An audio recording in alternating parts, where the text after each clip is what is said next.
anything else, I will hand it off to Scott. So Scott is currently a 4-H Youth Development Livestock Extension Agent based out of Carson County. And in the past, he's been an agriculture agent and an ag educator, and he has a lot of years of experience producing beef cattle. And he's also one of our BQA certified trainers. So we're lucky to have him, Scott, and thank you for being here for us today. Hey, well, thanks, Kenzie. Once again, Scott Stinnett from Carson County, 4-H and livestock agent here. And yes, I've had quite a bit of background with show cattle. Started showing them myself when I was just 15 years old and have been doing it now. So almost 28 years. So do the math, you can figure out how old I am. So what we're going to do, Kenzie, we should have the screen shared here. We're just going to do a basic overview of beef nutrition. I'm not going to tell you how to feed your calf, but I am going to kind of go over some of the basic things and make sure that you're doing what you need to do to keep those animals healthy. So let's start out with a background of basic nutrients. And this goes for every animal. It doesn't matter whether it's beef, swine, sheep, or human beings. So there's 6 basic nutrients that we all need. And those are water, carbohydrates, proteins, fats, vitamins, and minerals. Okay? So that's what we consider the 6 basic nutrients. There's lots of different things that go under each one of those, and we'll kind of take a little time to talk about those. So water. In an animal's body, and especially in cattle, their body weight makes up to 75% water. Okay? That means if we took a cow and could put them in a giant dehydrator and we took all the water out, they'd only weigh about 25% or 1/4 of what they started with. Okay? Now, the water is in there for a multitude of reasons. The first one is the body works on chemistry, and so water helps to promote those chemical reactions in different ways. If you're an older high school student, I'd tell you that water can be a catalyst, it can be a solvent, it can be a solute, and you'll understand what I'm saying. For you younger kids, the things that are in the food have to digest, they have to get wet, they have to find water, okay? Water also helps to regulate body temperature. And the best way I can explain that is think about the fact that you want to maybe make some mac and cheese on top of the stove, okay? And so you've got a pan sitting there and it's full of water. You turn the heat on, it takes a while for the water to heat up. When you turn the heat back off, that pan of water takes a while for it to cool back down. If you put a pan on the stove and it was empty and it didn't have any water in it, it would heat up really quickly. But also, if you turn the fire off, it would cool off very quickly. So having plenty of water in an animal's body allows them to help regulate their body temperature. And lastly, water is important for helping to lubricate what goes on inside the animal's body. So every time they take a bite of food, they've got to have some saliva in their mouth. It's got to go down their esophagus. It's got to go through their digestive system. Water is the main thing that helps it all kind of slide through there. It makes up the saliva. It makes up the fluid that's in their rumen and in their digestive tract, okay? Water is also the main part of what's in blood, okay? So for the ability to pump blood all the way through the body, there's got to be some water in there, okay? If an animal gets dehydrated, they have a little bit of trouble pumping their blood pressure changes, all sorts of different things. And even some of the things that we don't think about, like the joints in the animal. For the joints to move smoothly and for them to be able to walk correctly, it's got to have a little fluid cushion in between all the bones. And that fluid cushion is made up mainly of water. So water is a big important step and a big important nutrient that we make sure we have in our animal system at all times. So what are the daily requirements for water for animals? Well, the best answer is it depends, okay? So if you can see this chart, and if you'll download this presentation later, you'll be able to see it really easy. But for instance, the way this chart works, if we look down at finishing cattle, and the middle row under finishing cattle is for an 800-pound animal. Well, if it's summertime and a day like today that's between 70 and 80 degrees, an 800-pound finishing animal needs to drink about 10.7 gallons up to, at 80 degrees, 12.3 gallons. Now that's just the minimum that they should take in every day. So think about this, 10 to 12 gallons. That's 2 to 3 5-gallon buckets to make sure that they have enough water for the day.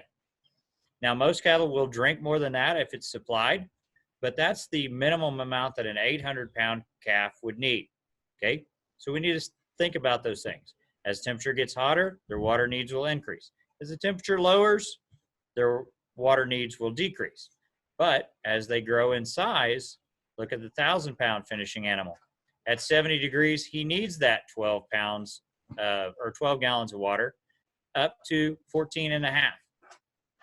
So going up and getting a little closer to being finished in size, they're going to need a lot more water.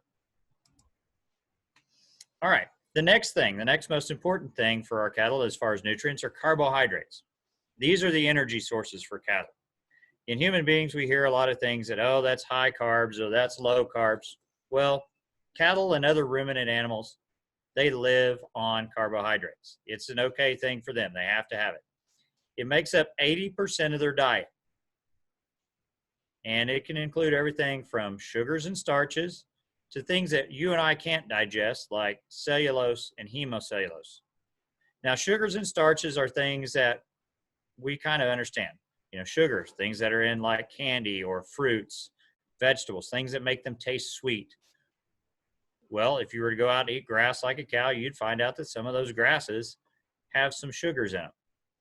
Starches don't necessarily taste sweet, but they have a lot of energy to them. For human beings, we might eat starchy foods like potatoes or, you know, some other things like that, some other root type vegetables. Okay. Cattle may also eat some plant-based material that has a lot of starches in it.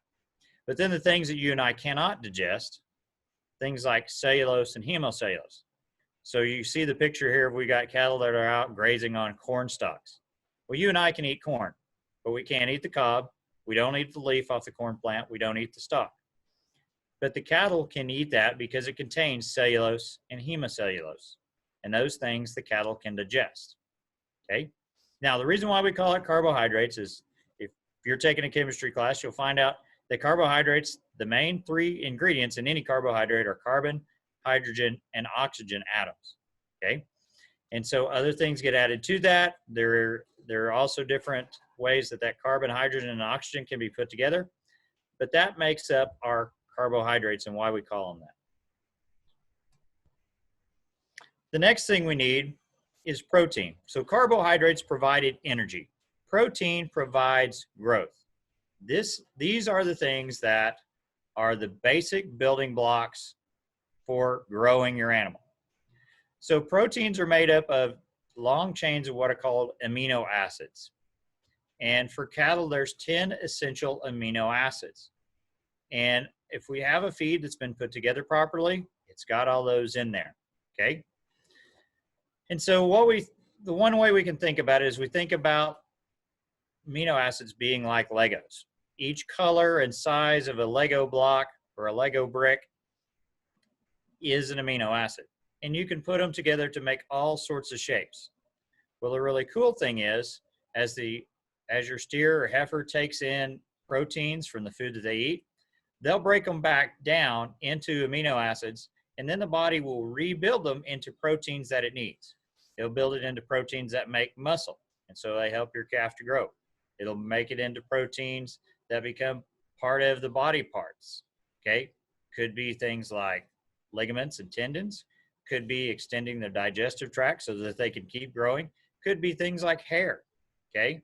All those things that we want to see that promote growth, we've got to have protein for growth. Okay. And so if we ever run to a point, though, where we're low on carbohydrates and the animal needs some energy, they can also break amino acids and protein down for energy. So this is why we see some weird things that happen sometimes with cattle. If for some reason we're not feeding them enough, we also notice they start losing muscle mass. Well, they use the protein that's in their muscles for energy. So we always want to make sure that we keep our carbohydrates high to keep their energy level up, and we provide plenty of protein to make sure that they have the growth they need to. All right, so that's 3 of the 6. Are there any questions on these 3? We don't have anything in the chat yet, so Okay. unless somebody pops up, then we're All good right. to go. Yep, because I can't see the chat. So I'm not sure what you guys are talking about because I just got here because my Zoom link wouldn't work. It says like the Safari couldn't open the page. So can you please like just kind of like touch on that? Sorry. sure, just a quick review. We're going over the 6 essential nutrients for cattle, and we've gone over water, carbohydrates, and protein. So now we're going to go on to the next 6. Water is the most important one for any animal and even human beings. Carbohydrates provide energy, and protein provides growth. So that's kind of the quick catch you up. All right, so we'll go on to the next 3. Fats. So fats are also called lipids. Okay, so you may hear that term from time to time. And they're made up of what are called fatty acids. And so fats are a little bit acidic when we talk about things, and they can do some stuff inside the animal's body to help provide other chemical reactions to occur. And we'll get into that in just a little bit. The main thing about fats as a feed source, when they come into the animal, they're very dense in energy. And so the body can immediately use that fat's energy to provide energy for the body. But what a lot of times we want to see in our cattle, especially if we've got a market steer and we're trying to finish them, is we want them to store that energy and store fat on the body. Okay?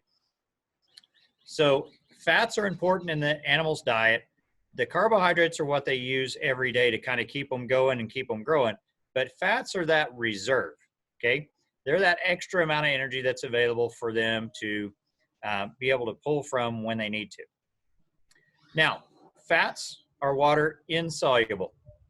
So think about grease on top of water when you're doing dishes. Okay, the greasy fat floats on the top. Okay, it doesn't like to be in water. So fats and water usually aren't found together in different places. Okay, so we have to find ways to get those fats to them.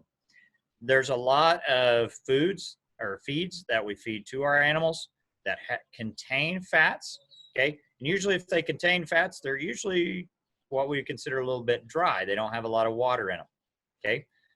Now, the one thing that fats can help do is they help dissolve what are called fat-soluble vitamins. There are certain vitamins that you just have to have in your animal's diet, and they have to have fats that go along with them so that they can be dissolved. And so we'll move on to minerals, and we'll come back to those vitamins in just a minute. So minerals, these are what we call inorganic elements. So these are things that are they didn't come from a living source, but they may be contained inside a living source.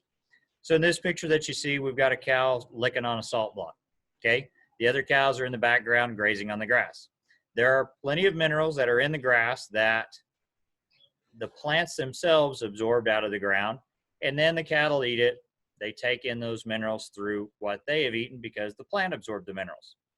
Sometimes we need to supplement and add a little extra. So in this case, we see the cow here licking on the salt block because there's not a lot of salt. And so the minerals that are in salt, sodium and chloride, are needed by the animal's body. And so they go to the salt block and lick on it because they can't find enough salt out in the green pasture. Okay? So minerals can be divided into 2 different groups, what are called macro minerals. Okay, those are needed in a large percentage of the diet. So we can actually measure them in percentages. And then there's micro minerals. And micro minerals are needed in small amounts. We measure those in parts per million. So just a few hundred parts per million, maybe all that cow or your steer or your heifer need in their diet every day. And then lastly, the last set of nutrients are vitamins. Okay, vitamins are chemicals that are required for life processes. And most of these chemicals are found in the things that they eat, okay? They are made by the plants, or once they eat food from a plant and get it in their body, your cow, your steer, your heifer, they can break it down and make it into a different type of vitamin that they need, okay? 2 types, fat-soluble, and these are the ones that do dissolve in fats, and they can also be stored in the fat that's in the animal's body for a long term. So they may not need it every day. If they have some of these vitamins stored in the fat reserves on their body, they're in good shape. Then there are water-soluble vitamins. These are ones that dissolve in water. They are short-term. Cattle have to find them pretty often, usually every day or every other day, or at least several times during the week. Okay, but they'll flush out of the animal system with what they're drinking as the vitamins go through their body, either in their digestive system or through their bloodstream. Okay, so they're water soluble, and we'll need to see more of those a little bit more often. All right, so those are the nutrients. All right, any questions on nutrients? There is a question from Desiree. She says, would you recommend salt and mineral blocks for your steer? I don't care if they're in a block form or if they're in a loose form, okay, where you pour it out of the bag and it's kind of a crumbles or a real powder, okay? But I like having them out there for the animals because even though you may have it in your feed, you may have it in the pasture that they're on, the thing about an animal like a steer or a cow or a heifer is if their body tells them that they need some extra salt or need some extra minerals, they'll go ahead and go on over and they'll take a lick at that salt or that mineral. I've found in my experiences when we have cattle that go out on pasture this time of year, they first go out on the pasture and it's pretty dry. It's just coming out of dormancy. Okay. But then as the spring weather hits, it gets warm, it gets some moisture, the green grass really grows. That green grass doesn't have as much salt and mineral. And we'll see the cows go to the salt and mineral a lot during those days until we kind of get into that, June time where we start to dry out again. The grass is growing, but it's not quite as green and lush as it was. So yes, to answer your question, I don't mind seeing a show calf that has some extra salt and mineral out in their pen, whether it's in a block or whether it's in loose form. Okay, did that answer that for her? I believe so. Oh, that's right. She unmuted, so maybe she's got more questions. No, that was it. Thank you. Okay. All right, you did have one pop up from Shay. Is Sure Champ considered a mineral? I have no idea because I don't know what all the brand names are on Sure Champ. I don't know what's in Sure Champ, so I can't tell you. If the bag on Sure Champ doesn't say mineral or salt, then I'm going to assume that it's probably a feed or another type of supplement. All right, that looks like it for now. Okay. So let's talk about the nutrients. Now let's move on into what you're actually feeding. So let's talk about a little biology here of your animal. So your steer, your heifer, your cow, they are what's considered a ruminant animal. And what makes a ruminant animal really cool to me is they actually have what's called a symbiotic relationship. They have another whole group of living organisms inside of them that does the work for them. Okay. So in our cattle, they have what's called a rumen, and this is why we call them ruminant animals. And inside of that rumen, on a mature sized cow, so a full grown cow, they can have a rumen that's big enough to hold 40 gallons of fluid. So water or anything else they drink. And inside that are all these little microorganisms. There are bacteria, there are funguses, there are little microorganisms that are protozoas, okay? The things that those do is they don't make our animal sick, but they do help our animal break down their food. So if you've ever fed your calf hay and you're like, how are they able to eat this stuff? We can't eat it. Well, what happens is they chew it down, they swallow it, and it's going to go down into the first of 4 chambers, which is called the rumen. And in there is all that fluid with all those microorganisms, and those microorganisms will do the work, okay? They will start breaking the food down, okay? Once it's in the rumen and the microorganisms have their chance at breaking it down, then it'll go into the next chamber of their digestive system called the reticulum. From there, it'll pass into the omasum and then into the abomasum. And so sometimes we hear that cattle have 4 stomachs, and that's a really simple way to describe what they've got. They've got 4 compartments like we have 1 single stomach, but they're not really stomachs, okay? They're all part of this ruminant system. And the big thing is our stomach works on acid, okay? We've got acid in our stomach. If you ever get an upset stomach, it's because you've got too much acid going on in there, okay? And our cattle, if they get an upset stomach, it's because the little microorganisms growing in there are having a bad day and they're all upset, okay? So it's a very different way of feeding. So what I like to tell people is we're not feeding cattle, we're feeding bugs. Bugs is a nice little cute term for the microorganisms that live inside the rumen, okay? If you upset the bugs, then you're gonna upset the animal and they're not gonna be able to eat well, okay? So what really happens? So we'll go into this just a little bit more in depth.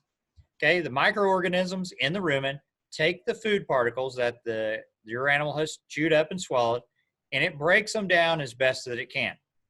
If there's any particles that are left over that are a little too big, then the cow's going to regurgitate it. If you've ever seen your calf out there, you know they're done eating, but they're chewing what's called their cud, or we may say they're chewing their bolus. What they're doing is they're just physically getting it in their teeth, chewing it down, breaking it into smaller sizes to go back down into the rumen so the microorganisms can work on it again. Once it's small enough to get through the rumen, the reticulum, the omasum, and the abomasum, then it'll go into the rest of their digestive tract and it'll get absorbed by the body to use. And these microorganisms will take all that grass and grain and hay that they eat, and they'll break it down into proteins and carbohydrates, minerals, and vitamins so that the body can absorb it and use it and grow. Okay?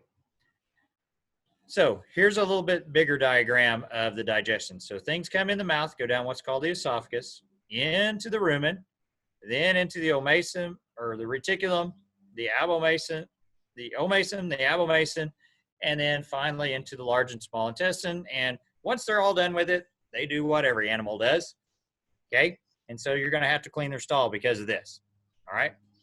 But the really cool thing is that rumen can hold a lot of food.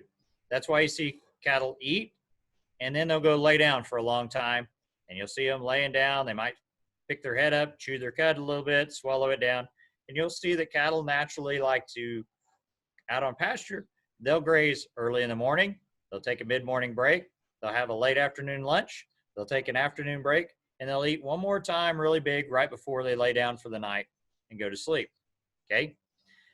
And so they do this because they fill the rumen with food, the microorganisms work on it, they regurgitate it, they chew it back up, swallow it again, the microorganisms work on it one more time, and then it goes through the rest of the digestive system and gets absorbed, okay? So questions on ruminant digestion, that little bit of biology.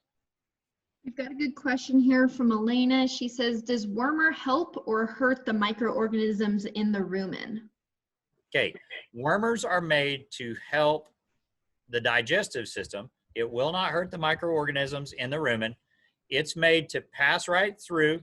Normally wormer, if you give them a paste or if you give them an injection, it will go through the bloodstream first. And so it doesn't really actually go through the rumen.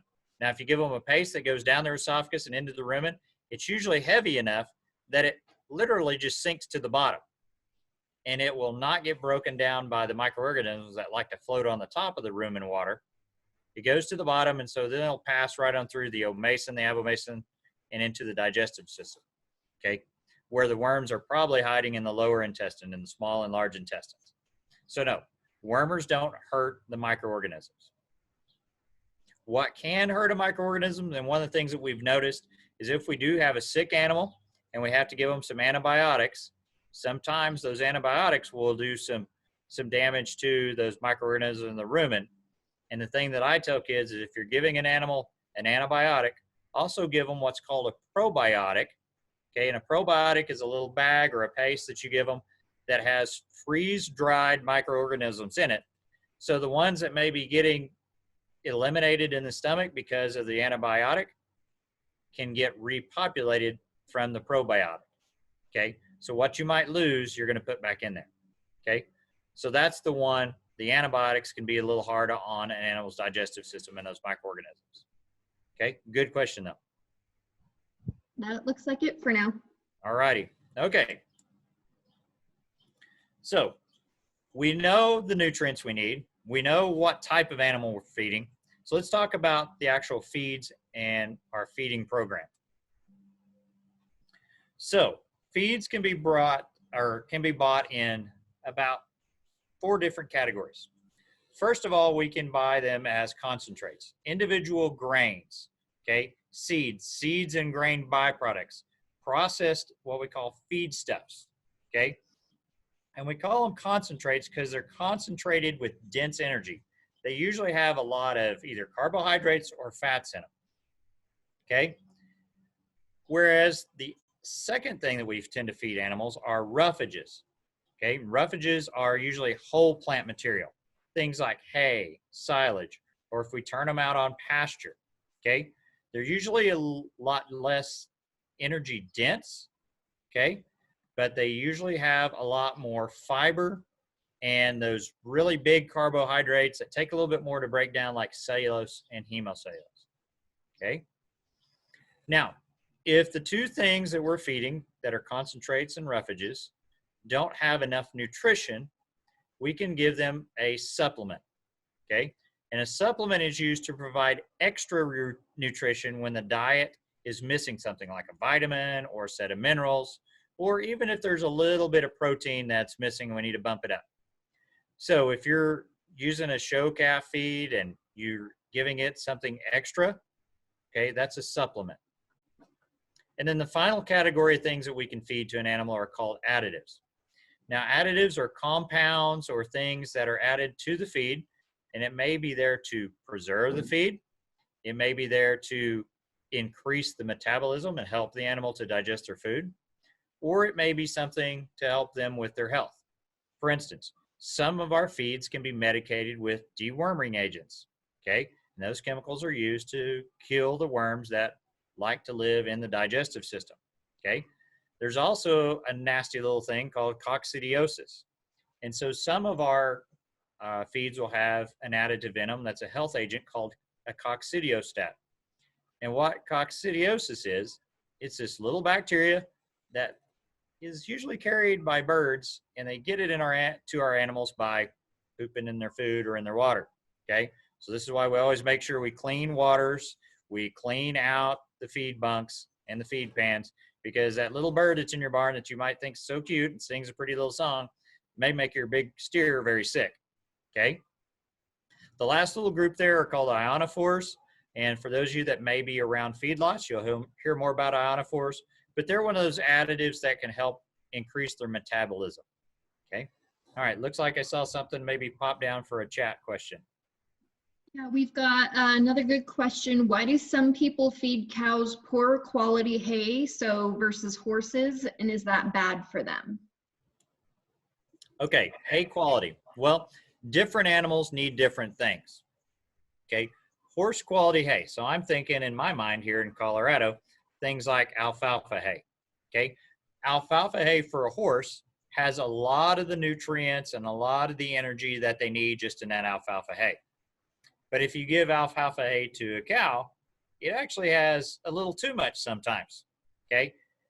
We might use the term too hot. It has maybe too much protein or too much energy.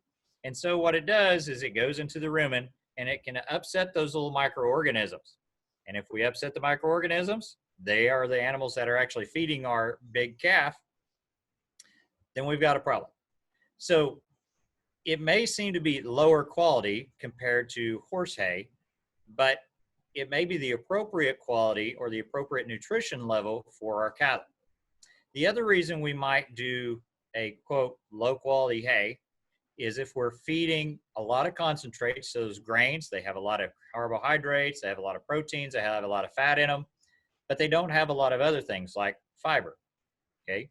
And so we may be feeding a lower quality hay just because the only thing they really need in their diet is some fiber, okay? So I hope that answered that question.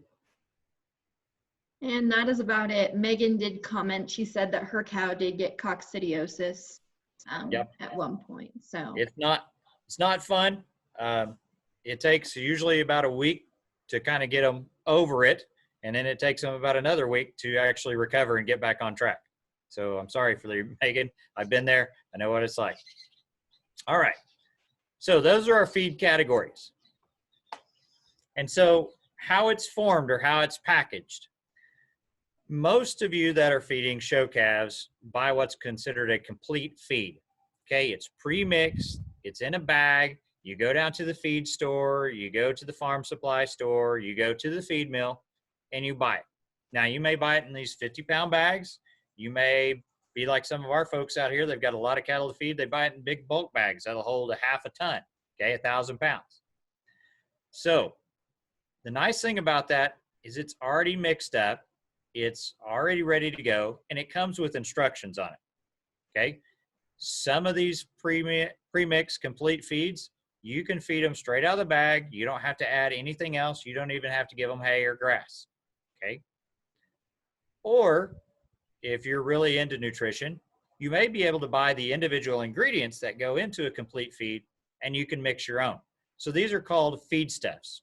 They're the individual ingredients. So I've got some little pictures there of soybean, corn, wheat middlings, cottonseed hulls, what's called dried distiller's grain, okay? And so if you knew a lot about nutrition, you could maybe take all those individual components and make your own feed. So think of it this way. A complete feed is like going out and buying a TV dinner, okay? It's ready to go. You pop it in the microwave, and all you got to do is heat it up and eat it, right? Or you can go to the grocery store and buy all the individual ingredients to make the same dinner, okay? So for us, it's a lot easier to use the complete feeds. But if you're feeding a large amount of cattle and you know how to mix your feed up right, it might be cheaper for you to buy feed stuffs and do your own mixing. But I wouldn't recommend that if you've just got 1 or 2 animals, okay? Was there a question popped in? There was. I'm guessing you're probably going to address this here in a little bit. Megan was wondering what feed do you recommend for show steers, and more particularly, what is in the feed, or what would be in the feed that you would recommend? Okay. I'm not going to recommend an individual feed because, as you see, the 3 different bags of feed that I've got there, you know, one's a Purina, one's Kent, one's Sunglow. It depends on what you can get where you're at, okay? I know I can't get any of those 3 feeds here in my county, okay? I'd have to leave the county to purchase those brands, okay? But I could probably go to my local feed mill and pick up all the ingredients and have a feed put together, okay? So I can't recommend a single individual feed as being the best feed for cattle because they're all different. No matter where you're at in Colorado, you can pick up different ones. But what I will touch on is what we're going to talk about in the recommended feeds. And so, Megan, if you'll hang tight, I'll probably answer the second part of that question. Okay, so when we're choosing a feed, okay, let's say we've got just 1 or 2 calves to feed, and we need to choose the appropriate feed. We don't care about the brand, but we need to make sure that it's appropriate for our cattle. And what I mean is it's appropriate for, number 1, beef cattle. We don't want to give them sheep feed. We don't want to give them goat feed. We don't want to give them horse feed. We want to give them cattle feed. And it's appropriate for the life stage. So it doesn't matter if the animal is a cow with a newborn calf, and so she's providing a lot of milk to that baby, or if it's our show steer that's 2 or 3 weeks away from going into the show ring at the county fair. We need to make sure that it's appropriate for the stage of life that they're in. And one of the things that can make it appropriate is making sure that it has the proper protein and the energy levels, okay? So let's start with that cow-calf pair. The cow needs a high energy level feed because she's done growing, but she needs lots of energy to be able to produce milk for her baby calf.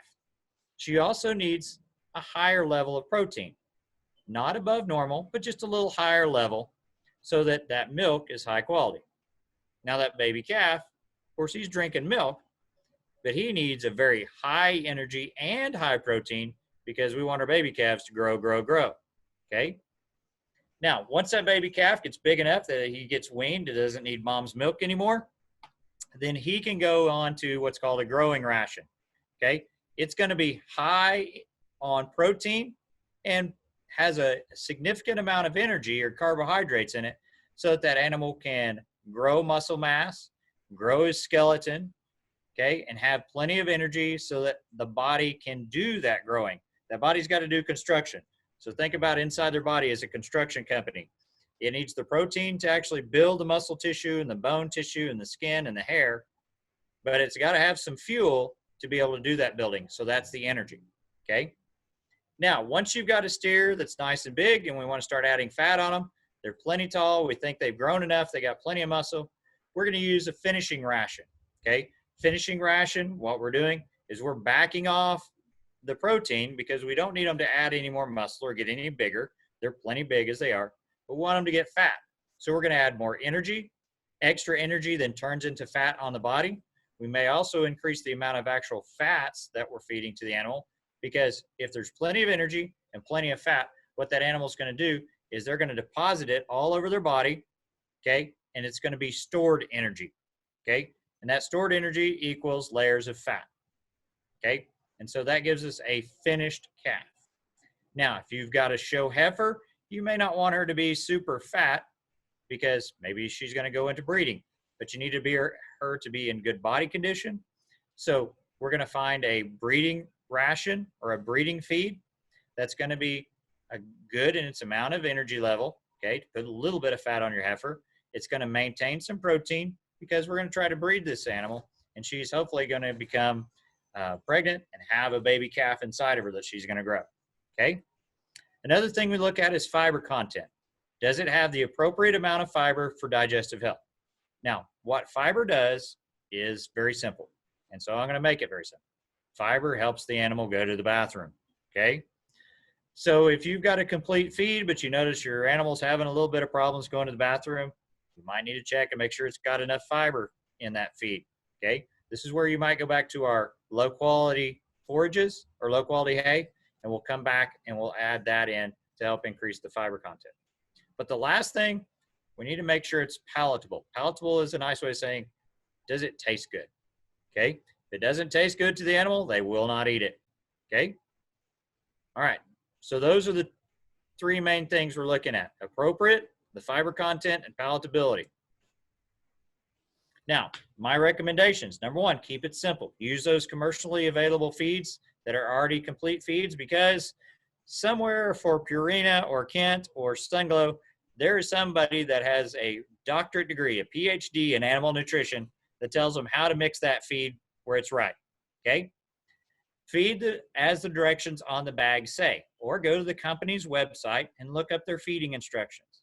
They may tell you that if your steer needs a little bit more belly because he looks a little sucked up, add this supplement. Maybe they need a little more muscle mass. Add this supplement that adds more protein. Maybe they need a little more finish. Add a supplement to go with this bagged feed that adds more fat to their diet and energy to their diet so that they'll fatten up, okay? The big thing, though, is use a scale. Scales are your friend. You need to have two sets of scales that you can get a hold of. Number one, a set of scales to weigh how much the animal is. And the other thing is a set of scales to weigh how much you're feeding. Cattle need to eat 3 to 4% of their body weight a day, okay? And if you don't know how to feed, ask your extension agent, ask other successful 4-H families that are feeding cattle, or ask producers in your area that are producing show calves, okay? They're not going to tell you no. All right. So, basics of cattle feeding, how much do they need? Okay, once again, we talked about stages of production, growth, finishing, breeding. Okay, we need to know the animal's weight. So we got our little cartoon here of our cow on the scales. We got to know how much they weigh. And we got to know what's available. Most of our show calves are not out on pasture, so we're going to feed them in the pen. Okay? So we need to develop a ration. That's the amount that they're going to get fed in 24 hours in 1 day period. And we need to be able to adjust that for the weight and stage of production. And those rations need to be balanced. If you're buying the complete feed that's in the bag, you follow the directions, it should already be balanced for you. You shouldn't have to add anything to it. Okay? One of the problems that we see sometimes is new feeds. When you get the calf home, hopefully, if you get the calf home, whoever you bought the calf from will tell you what they were feeding, and you're going to pick up a couple of bags of feed and bring that home with you. If not, you're going to have a new feed. You need to introduce it slowly. I'd rather give them that poor quality hay to eat on first and start introducing that bag feed over 10 to 14 days, adding a pound or two of that feed into their diet for about 2 weeks until they're up to the amount of feed that they need to eat every day. Okay? Here's why. Sudden changes in their feed and changing to new feeds will make those little microorganisms all upset. And you get them all upset, you're not going to feed the calf. Okay? If the microorganisms, if the bugs aren't happy, then the animal won't be happy. Okay? So sudden changes in their feed, whether it's a new feed or whether you change the type of feed or you change the amount of feed, can cause problems. Okay? All right. So here's a quick example. If you have a 1,000-pound steer, okay, they're getting ready for going to the county fair. Okay? They have some access to a little bit of pasture, but they need to be fattened up to prepare for the county fair. Okay? They're big as they need to be. We want them to be about 1,300 pounds fat. Okay? What I would do is I'd go find me a commercially mixed complete fattening feed or fattening ration feed. I'd take the pasture away from them because this feed is going to be low in protein. It's going to be high in carbs and fat to add fat to the steer's body. We want to feed the directions, say 3% of the steer's body. So that's 30 pounds per day. Okay? But we feed in the morning and then we feed at night. So we're going to split that 30 pounds into 2 feedings of 15 pounds, once in the morning and once at night. If you have a breeding heifer project, maybe she weighs 600 pounds. She's a yearling. She was born about this time last year. She has access to summer pasture.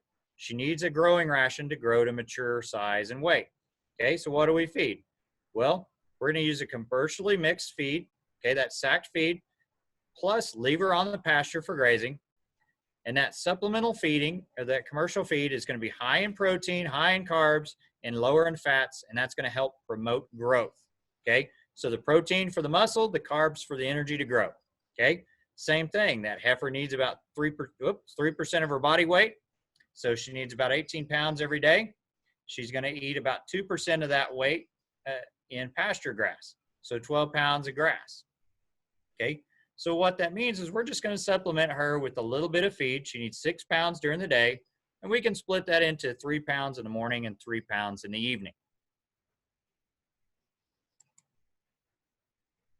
Now, there are a few problems I see sometimes with kids.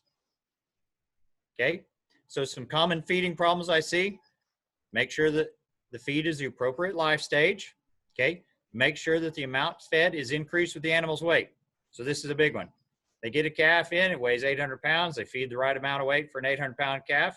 Guess what? They kept growing. They're bigger and bigger. Now they're 900 pounds, but they're only getting the same amount of feed as they did when they weighed 800 pounds. Okay, you need to give them more feed to match their weight.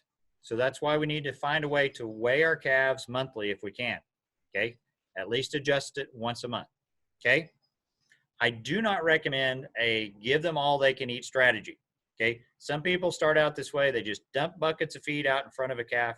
Well, if that feed tastes really good to the calf, they're going to eat more than that 3% that they need in a day. Well, guess what? They're going to overload the ability of the microorganisms in their rumen to digest it. Then they're going to get sick. Okay?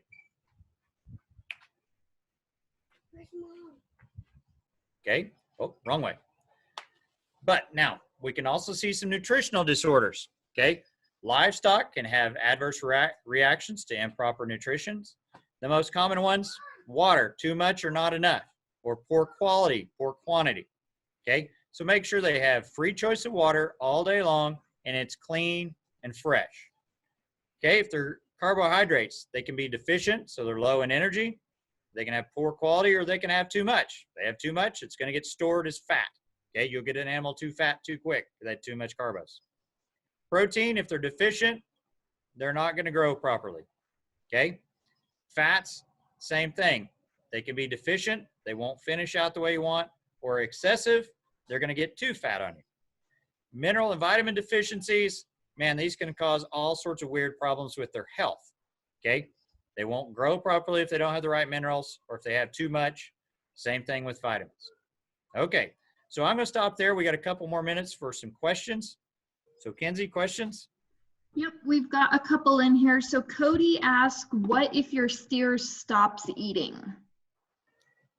Okay, a couple of things could cause the stop eating.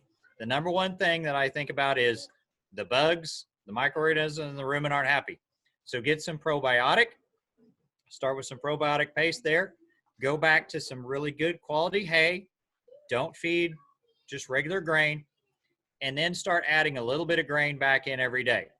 If you get the bugs happy in their rumen, okay, so good amount of microorganisms, and then you get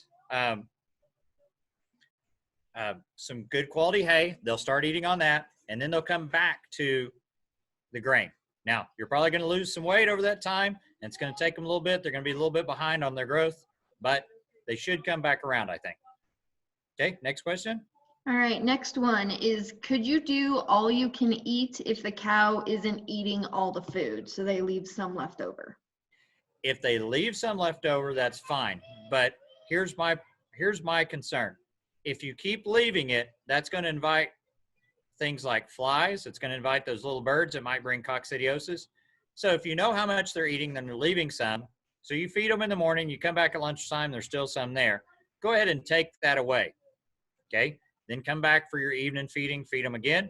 If after a couple hours that you come back and they still don't have any, then, or have any left, then you know that they're finally getting the right amount to eat.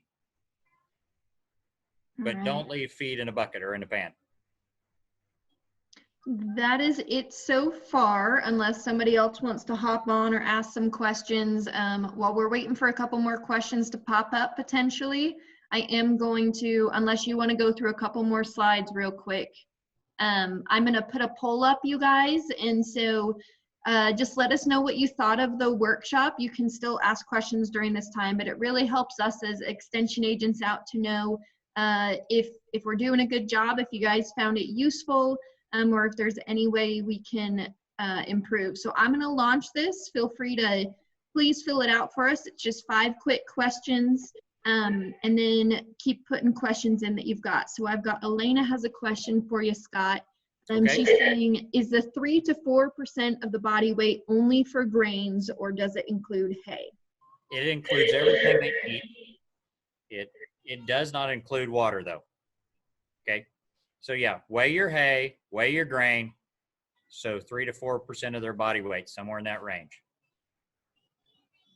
Good question.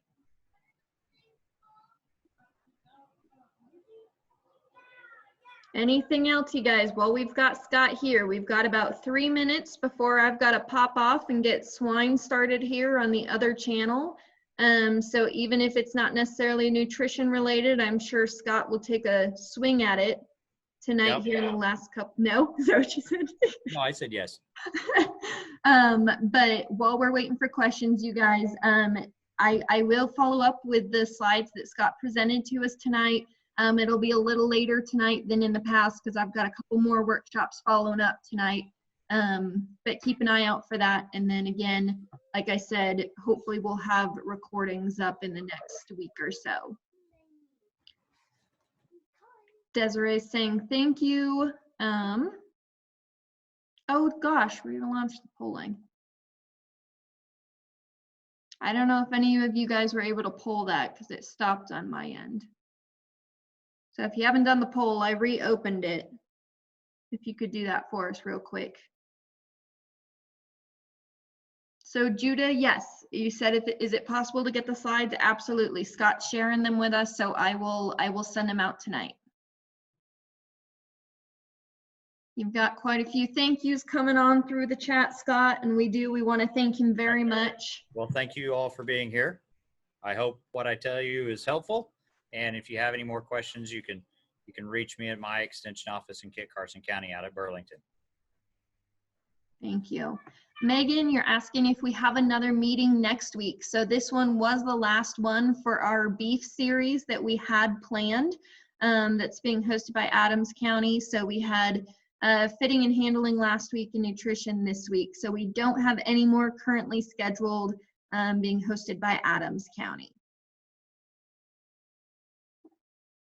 All right, you guys. Well, with that, we did have some of you vote. So if some of you are still doing that or do the poll, go ahead and submit real quick. But we will say thank you very much, Scott. We really, really appreciate it. I know we've got lots of thank yous coming in through the chat, and everybody's really been responding really well to these. So we really appreciate you sharing your expertise.